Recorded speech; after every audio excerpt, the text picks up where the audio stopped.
I mean, the French must be so excited for this final. First final since Hamilton in 2020. They haven't won a cup since 2005. They know this is their opportunity and this is their time to take it. Argentina establishing themselves as the sort of team you expect to see in a final, but they've only won once this year and they've never won 2 titles in a World Series season. So this is their opportunity, and for both teams, so much at stake. Yeah, France have been developing their Rugby Sevens program big time.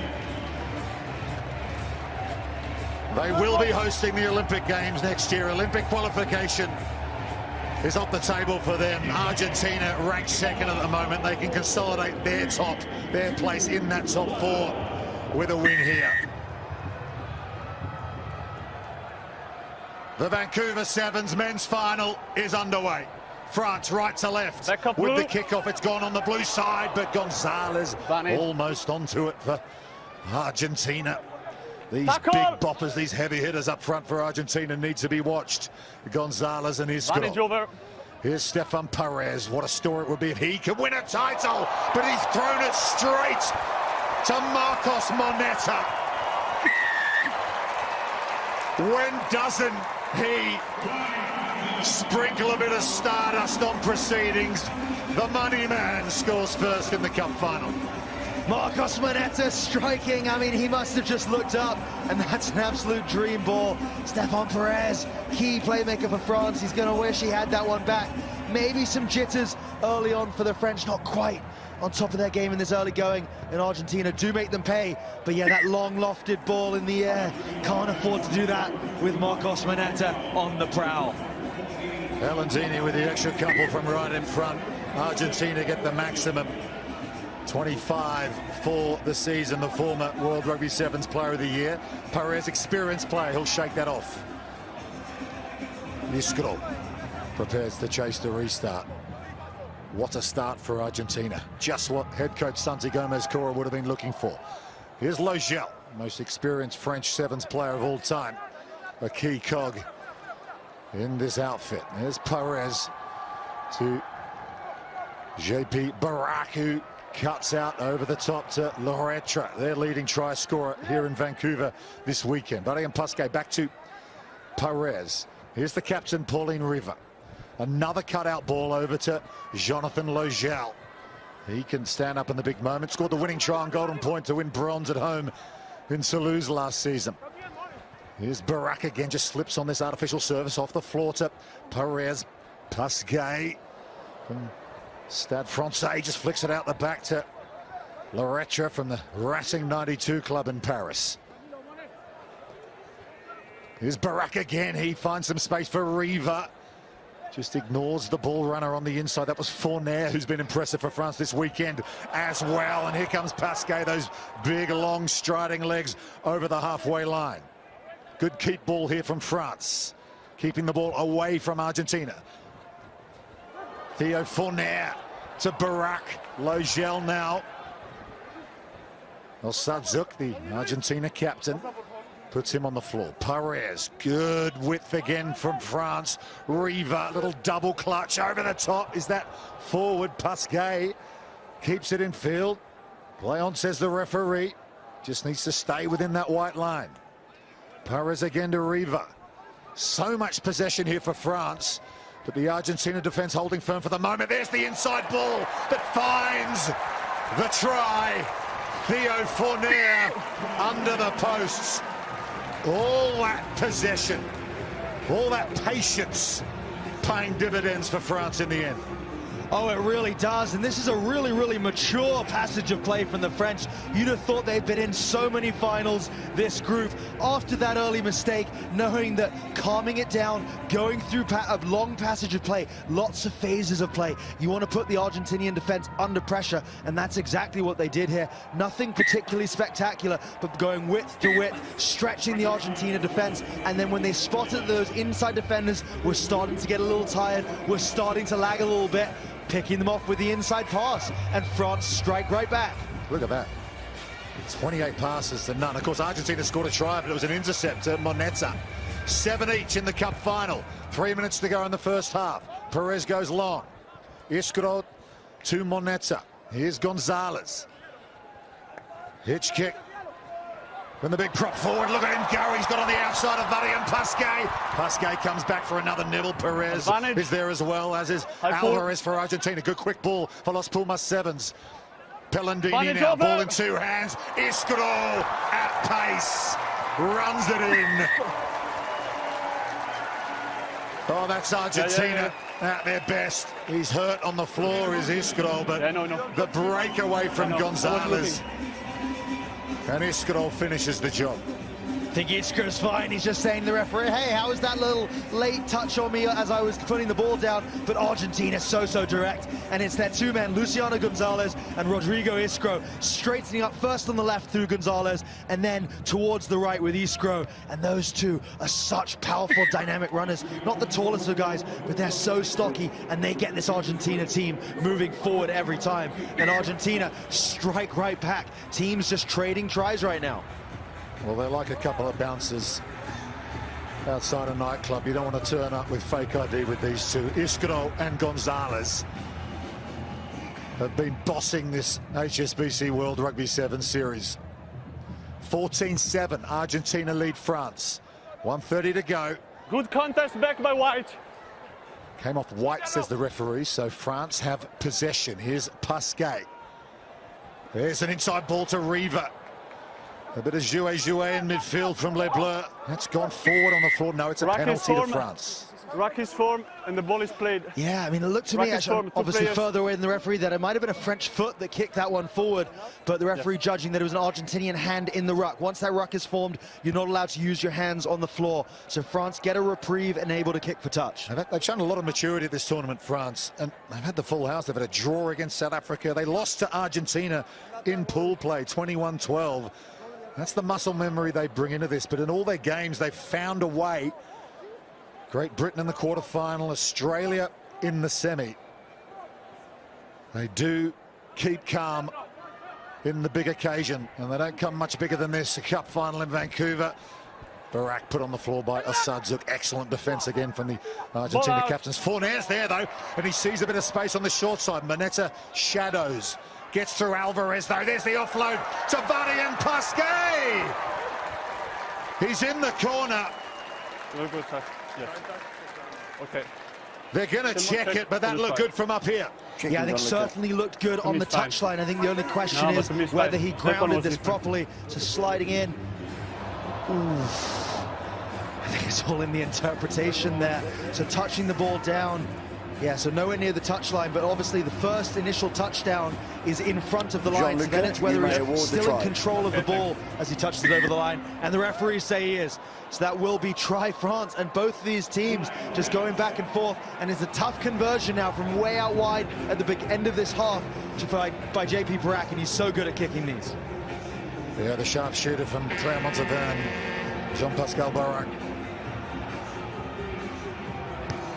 To level proceedings here. He's hit it like a peach. Straight through. Oh, yeah, we are level in the cup final. They will go to drinks. 14 apiece, France and Argentina. Spanish, sorry, but I do not speak Spanish.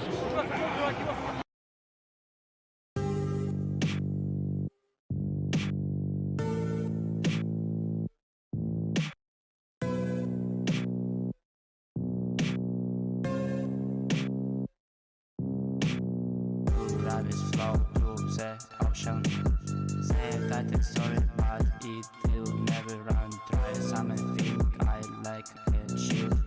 I'd like to be free.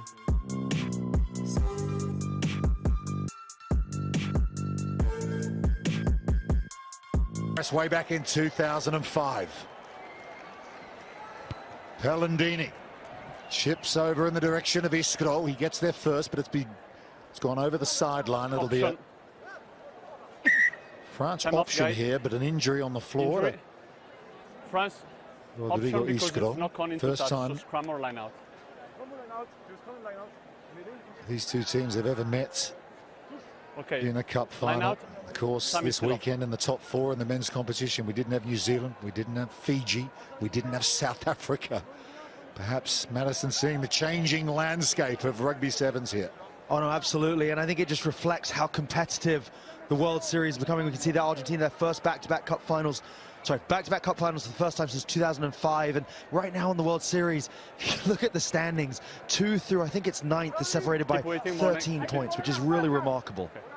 Iscro's okay, and Argentina will be pleased about that.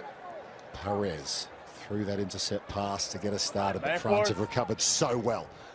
Riva to Barak, back to Riva. Angled run, he gets the ball away to Theo Fournier, who dishes it inside to Steven Perez. Asadza can't get there. Riva was running decoy, and Perez will stroll in. Oh, wow, what a comeback from throwing the intercept ball. That's what the smile's about, to pick up a try. France go ahead. Yeah, but and France striking right where Argentina is strongest, getting through Marcus Moneta. Moneta making the tackle. He's usually such a threat to chase back. Sadchuk and Riva just having a little afterwards there. But, I mean, it reflects the mental fortitude that Stefan Perez has. You have an absolute disaster start to this game, but wipes it off, gets back, and is a key man for this French team and driving the team forward. And he gets a big, big try for France to take the lead for the first time in this game. And the conversion from JP Barak, such an effective kicker, gets the conversion, so that's a crucial one to take it at 21-14. His 91st try in the Sevens World Series, made his debut in Wellington way back in 2013. What a time to score your first try of the weekend. They get the maximum with the conversion. 21-14, France lead. Long time to go, 5 minutes 30. An eternity in the game of rugby sevens. Here's Gonzalez handing off would-be French defenders. Pellandini now to Alvarez. Great story, him too. Missed 16 months of rugby with an ACL, and here comes Asadzouk, the new captain, who burst through 2 defenders, and he's by the post as well. We're going to be level again. Oh, these two teams are just going back and forth, neither one giving it an inch. It was Asadchuk who wasn't able to track Perez on the last try, and here he is, picks it up from the base, and he goes right by Stefan Perez, and Fournier there to go in for a try of his own, and takes it under the post crucially, which should make the conversion easy enough for Argentina to tie it up.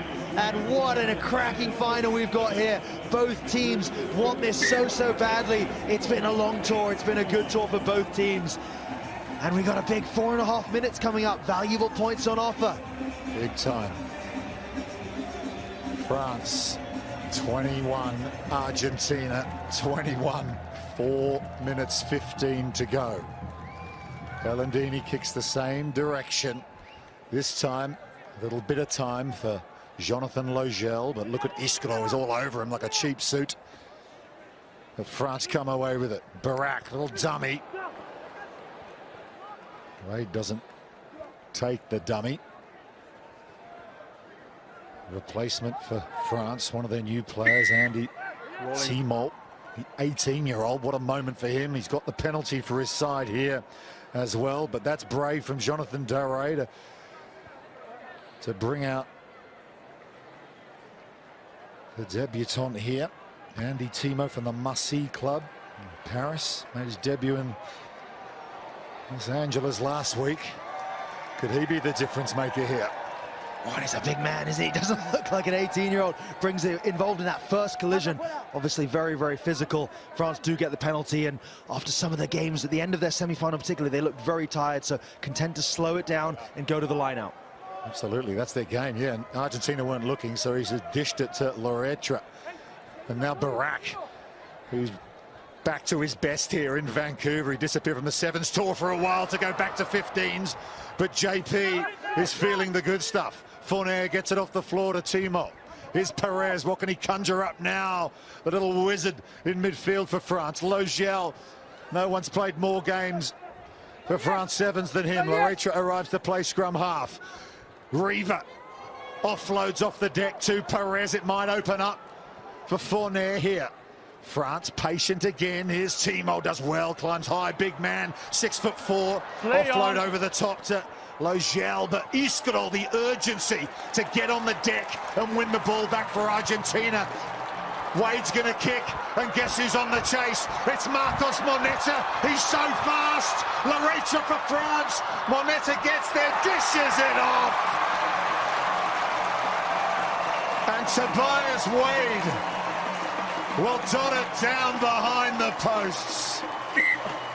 There is no accounting for straight line speed in the game of rugby sevens. And Marcos Moneta has buckets of it. Oh, and Argentina, you thought France were in. The offload doesn't quite go to hand, and great play there on the ground from Iskro. And then it's Wade, knowing where Marcos Moneta is, knowing that off the turnover, France are not going to be well organized for that chase. And this is actually really clever. He tempts Larecha into running past the ball, knows where Wade is. Wade's the man who kicked that, chases it all the way. Moneta feeds him, and as you said, it's the weapon of Marcos Moneta. Argentina are so good at using that kick over there overhead to feed him, to put him into it. Better than probably any other team on the circuit at that play, and it pays off to take the lead in a crucial conversion as well. Well, one of the best chip and chase merchants we've ever seen in the game, Santiago Gomez-Cora, the head coach, knows how to use the kicking game in rugby sevens, but here's Timo. Just flings the ball away, the 18-year-old. It's gone forward. Perhaps a little rush of blood from Timo there. Yeah, it's unfortunate. Timo had that first great collision, but then he's had two loose offloads there, and it could cost the French. Firstly, got that try, and now with a minute left, Argentina have possession, and if they're able to hold on to it, they're going to have about 30 seconds once the ball comes out of this scrum to drain off the clock, and they might be able to do that. He has transformed this Los Pumas 7 side for Santiago Gomez-Cora. Since he's taken over, scored 230 tries as a player. I reckon half of those were with the bump and run. And they've got themselves in a winning position now. Just over 30 seconds to go. They've got a 7-point lead of Argentina, 28 points to 21. Wade, he's going to kick again. And it's Alvarez on the chase this time. Alvarez for Argentina. Picks it up brilliantly. In fact, it's Agustin Fraha who's come off the bench, scooped it up, and sealed this cup final, this gold medal for Argentina.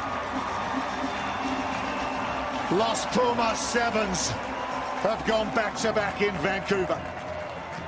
Oh, the kicking game coming through for Argentina once again to seal it right at the end here. It's a bold thing to do. You're up by one try. If France get that ball, they're going to be able to go on the attack. But it pays off. Argentina get the win. They break French hearts here in Vancouver. The long wait for a cup final win goes on for France. The kicking game of Tobias Wade in the second half crucial. And the second-ranked team in the world closed the gap on New Zealand at the top. They have won the Canada Sevens Cup final by 33 points to 21.